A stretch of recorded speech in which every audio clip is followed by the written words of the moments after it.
ಕೇಸ್ಗಳ ಬಗ್ಗೆ ಮಾತಾಡ್ತಾ ಇದ್ರಿ. ಹ್ಮ್. ಸೊ ಬಿಗ್ ಬಾಸ್ ಅಲ್ಲೂ ಸಹ ನಿಮ್ಮೇಲಿರುವಂತಹ ಕೇಸ್ಗಳ ಬಗ್ಗೆ ಚರ್ಚೆ ಆಗುತ್ತೆ. ಹ್ಮ್. ಲಾಯರ್ ಜಗದೀಶ್ ಅವರು ಕೂಡ ನಿಮ್ಗೆ ಹೇಳ್ತಾರೆ ಚೈತ್ರಾ ಮೇಲೆ ಇಷ್ಟೊಂದು ಕೇಸ್ಗಳಿದೆ ಅಂತ ಹ್ಮ್. ಹೇಳ್ಬಿಟ್ಟು. ಹೇಳೋದಾದ್ರೆ ಇವಾಗ ನಾನ್ ಕ್ವಶನ್ ಕೇಳ್ತೀನಿ ಸ್ಟ್ರೈಟ್ ಆಗಿ, ಎಷ್ಟು ಕೇಸ್ಗಳಿದೆ ಅಂತ? ಸುಮಾರು 11 ಕೇಸ್ಗಳಿತ್ತು. ಹ್ಮ್. ಬಹುತೇಕ ಕೇಸ್ಗಳು ಕ್ಲೋಸ್ ಆಗಿದೆ. ಈಗೊಂದು 4-5 ಕೇಸ್ಗಳು ಉಳ್ಕೊಂಡಿದೆ ಅಷ್ಟೇ. ಸೊ ಅದು ಕೂಡ ಆಲ್ಮೋಸ್ಟ್ ವಿಚಾರಣೆ ಅಂತ ಮುಗಿಯುವ ಇದರಲ್ಲಿದೆ. ಇನ್ನೊಂದು ಸ್ವಲ್ಪ ದಿನದಲ್ಲಿ ಅದು ಮುಗಿದೋಗುತ್ತೆ. ಅಂದ್ರೆ 2018ರಲ್ಲಿ ಗಂಗಾವತಿ ಚುನಾವಣೆ ಸಂದರ್ಭದಲ್ಲಿ ಚುನಾವಣಾ ಪ್ರಚಾರ ಮಾಡಿರುವಂತದ್ದು ಒಂದಷ್ಟು ಕೇಸ್ ಇದೆ ಕೊಪ್ಪಳದಲ್ಲಿ. ಉಳಿದಿರುವಾಗ ಭಾಷಣ ಮಾಡಿರೋ, ನೀವು ಹೇಳುವಷ್ಟು ಹೇಳಿದೇವೆ ಅಂತ ಹೇಳಿದ್ರಲ್ಲ, ಆ ಭಾಷಣಕ್ಕೆ ಸಂಬಂಧಪಟ್ಟಿರೋ ಒಂದಷ್ಟು ಕೇಸ್ಗಳಿದೆ. ಸೊ ಅದೆಲ್ಲ ಆಲ್ಮೋಸ್ಟ್ ಬಹುತೇಕ ಕೇಸ್ಗಳು ವಿಚಾರಣೆ ಹಂತ ಮುಕ್ತಾಯದ ಹಂತದಲ್ಲಿದೆ. ಇನ್ನು 1-2 ಅಷ್ಟೇ ಅದು ವಿಚಾರಣೆಗೆ ಬರ್ಬೇಕಷ್ಟೇ. ಸೊ ಅದಕ್ಕೂ ನಾವು ಬೇರೆ ರೀತಿಯಲ್ಲಿ ಕಾನೂನು ಪ್ರಕ್ರಿಯೆಗಳನ್ನ ಮಾಡುವ ಯೋಚನೆನಲ್ಲಿದ್ದೇವೆ.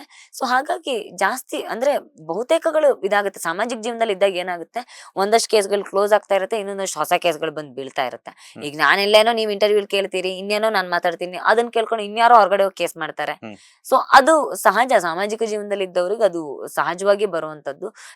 ನಂಗೆ ಯಾವಾಗ್ಲೂ ಹಿರಿಯರು ಹೇಳ್ತಿದ್ರು, ಹೋರಾಟದ ಜೀವನಕ್ಕೆ ನೀವು ಬರ್ತೀರಿ ಅಂದ್ರೆ, ಸಮಾಜಕ್ಕೋಸ್ಕರ ನಿಲ್ಬೇಕು ಅಂತ ನೀವು ಬರ್ತೀರಿ ಅಂತ ಆದ್ರೆ ನೀವ್ ಇದನ್ನೆಲ್ಲ ತಗೊಳ್ಳೋದಕ್ಕೆ ತಯಾರಾಗ್ಬೇಕು. ಮುಗಿಸ್ಕೊಂಡು ಹೋಗೋಣಪ್ಪ ಅನ್ನೋದಕ್ ಆಗೋದಿಲ್ಲ ಅಂತ.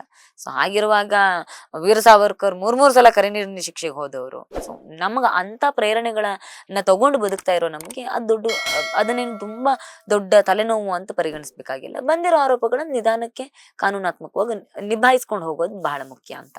ಲೇಟೆಸ್ಟ್ ಹಾಗೂ ಇಂಟ್ರೆಸ್ಟಿಂಗ್ ಸುದ್ದಿಗಳಿಗಾಗಿ ಬಾಸ್ ಟಿವಿ ಕನ್ನಡ ಚಾನೆಲ್ನ ಸಬ್ಸ್ಕ್ರೈಬ್ ಮಾಡಿ. ಹಾಗೆಯೇ ಬೆಲ್ ಐಕಾನ್ ಪ್ರೆಸ್ ಮಾಡಿ. ಇದರ ಜೊತೆಗೆ ಫೇಸ್ಬುಕ್, ಇನ್ಸ್ಟಾಗ್ರಾಮ್, ಎಕ್ಸ್ ನಲ್ಲೂ ಮಿಸ್ ಮಾಡದೆ ಫಾಲೋ ಮಾಡಿ.